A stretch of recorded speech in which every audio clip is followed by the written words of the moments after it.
may isang nakakaiyak at talaga namang nakakapagpagtamdamin na sulat ng dating yumaong Ferdinand Marcos Sr.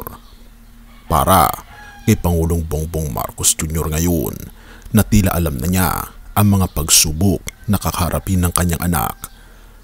At kaya nga naman napapansin ko na kaya pala matatag ang ating Pangulo ngayon ay dahil sa mensahe sa huling sulat ng kanyang ama sa huling birthday ng kanyang anak bago ito tuluyang namahinga.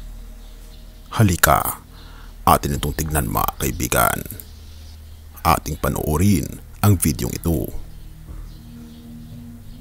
To Bongbong My Only Son, dated October 15, 1988.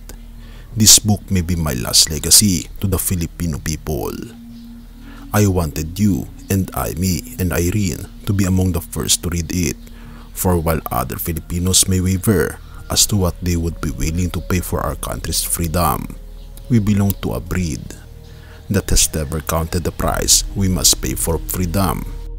You are true soldier, and our credo has always been battle for country's freedom to the death. But more than death, price of even fortune or life most valuable to a man, honor itself. As I write on your last birthday, go with pride and embrace your destiny. God always go with you. Your father, Ferdinand. Isang nakakaantig na mensahe kaibigan. Ang panukala ng dating yumaong Ferdinand Marcos Sr. sa kanyang anak na noon pa man ay ginagawa ng sentro ng pamilyang Marcos ang ating Panginoong Diyos upang maging matagumpay ang kanilang mga liderato.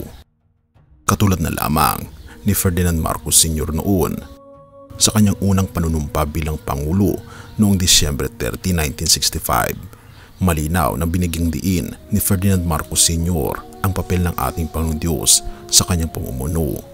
Ika pa niya, sa bisa ng inyong mandato at sa biyaya ng makapangyarihang Diyos, ako'y naririto ngayon. Pinanindigan niya ang pananampalataya ay haligi ng kaayusan at pag-unlad ng bansa. Sa kanyang mga talumpati at mensahe, palagi niyang hinihikayat ang sambayanan na magkaisa at kumapit sa moral na paninindigan. Isang paninindigang nakaugat sa pananampalataya. Para sa kanya, ang bawat pagsubok ng bansa ay maaaring lagpasan kung may takot sa Diyos at disiplina sa sarili.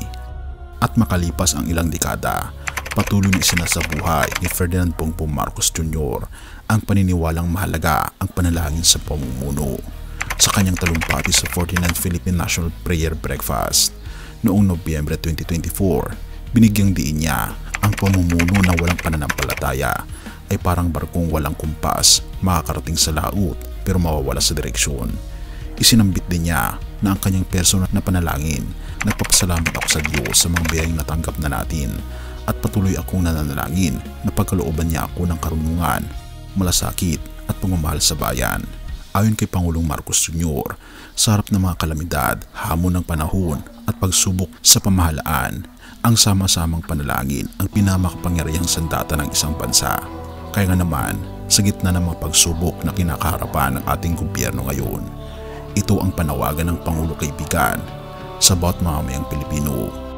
Sa maraming panayam at talumpati, bukas ang puso ni Pangulong Marcos Jr.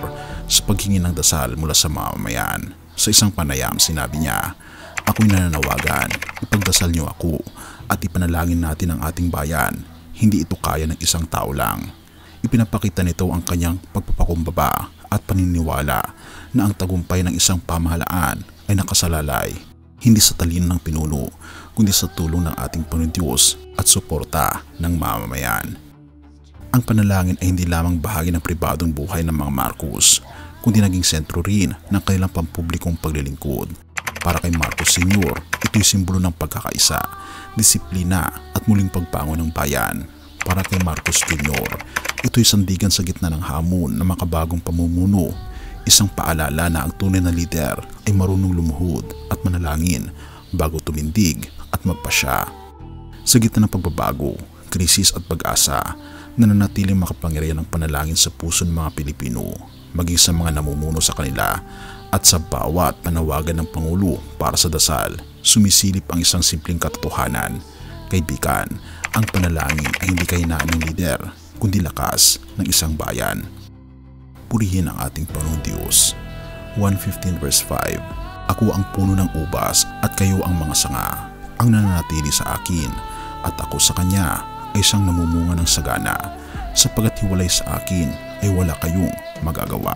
Ang liham ni Ferdinand Marcos Sr. kay Bongbong Marcos ay napapayag ng kabigatan ng pamumuno, ng responsibilidad bilang anak at ng hangarin na may sakatuparan ang adhikain ng pamilya para sa bayan. Subalit sa gitna ng lahat ng ito, isang katotohanan ang dapat maging sentro ng anumang liderato. Ang ating Panginoong Kristo ang tunay na pundasyon ng makabuluhang pamumuno. Sa 1:15 verse 5, malinaw ang mensahe ng ating Panginoong Jesus. Hiwalay sa akin ay wala kayong magagawa. Ito'y paalala sa lahat, maging ikaw man ay ama o nagpapayo o anak, na umaako ng bagong responsibilidad na ang tunay na lakas, karunungan at tagumpay ay nagmumula lamang sa pananatili natin sa ating Panginoong Kristo. Sa panahon ng pagdidesisyon, sa oras ng pangunguna sa bayan at maging sa mga pribadong sandali ng kahinaan, ang pagiging konektado sa ating Panginoong Jesus ang magbibigay sa atin ng tamang direksyon at makadiyos na layunin. Hindi sapat ang karunungan ng tao, ang gabay ng ating Panginoong Kristo ang nagbibigay ng liwanag sa dilim. Purihin ang ating Panginoong Diyos at tayo manalangin. Ama naming Diyos na makapangyarihan sa lahat, tulungan niyo po kaming manatili sa iyo sa lahat ng oras. Sa aming pamumuno, maliit man o malaki, naway ikaw ang aming maging sentro. Punuin niyo po ang aming puso ng karunungan, pag-ibig at malasakit para sa kapwa. Inyo pong gabayan ang aming Pangulo at ang lahat ng mga leaders ng aming bansa, gawin din ang bawat mamamayang Pilipino. Sa bawat desisyon, turuan niyo po kaming magpakumbaba at sumandig sa iyong kalooban. Sa iyo lang kami tunay na nagkakaroon at magkakaroon ng tunay na tagumpay. Pinupuri po namin at pinapasalamatan ng aming Panginoon Diyos. Pagpalain po ang aming bayan, pagpalain niyo po ang aming bansa, ang buong sanlibutan, at purihin po ang iyong banal na pangalan magpakailanman.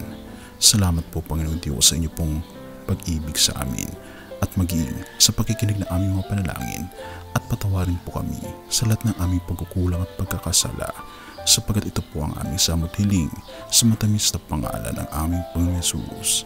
Amen.